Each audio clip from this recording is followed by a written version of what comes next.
बसंत पंचमी के उपलक्ष्य में संस्कृत भारती छत्तीसगढ़ ने विचार गोष्ठी का आयोजन किया। राजधानी रायपुर में यह कार्यक्रम आयोजन किया गया।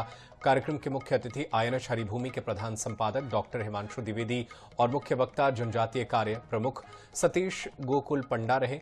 गोष्ठी में भारतीय ज्ञान परंपरा विषय पर वक्ताओं ने अपने विचार रखे। मुख्य अतिथि डॉक्टर हिमांशु द्विवेदी ने कहा कि आजादी के बाद हमने जिस चीज से सबसे ज्यादा खिलवाड़ किया वो है शिक्षा।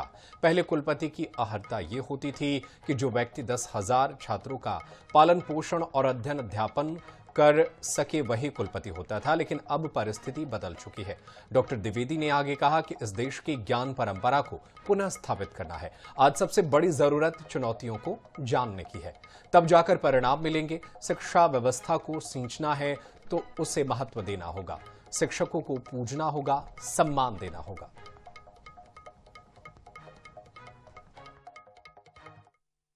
राष्ट्रीय शिक्षा नीति 2020 की चर्चा की जा रही है। उसमें जो महत्वपूर्ण बात की गई है ज्ञान परंपरा पर आधारित, उस ज्ञान परंपरा जो आज बीच में विच्छिन्न हो गई थी, टूट गई थी, उस परंपरा को पुनर्जीवित करने का एक प्रयास है।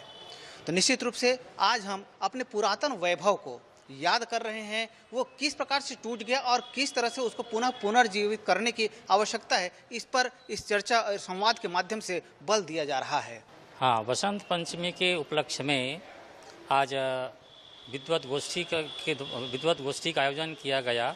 इस विद्वत गोष्ठी में संस्कृत भारती के द्वारा यह समझने का प्रयास किया गया कि भारतीय ज्ञान परंपरा जो है वह किस प्रकार पहले थी और किस रूप में आज उसको स्थापित कर सकें। इसीलिए एक गोष्ठी का आयोजन किया गया था।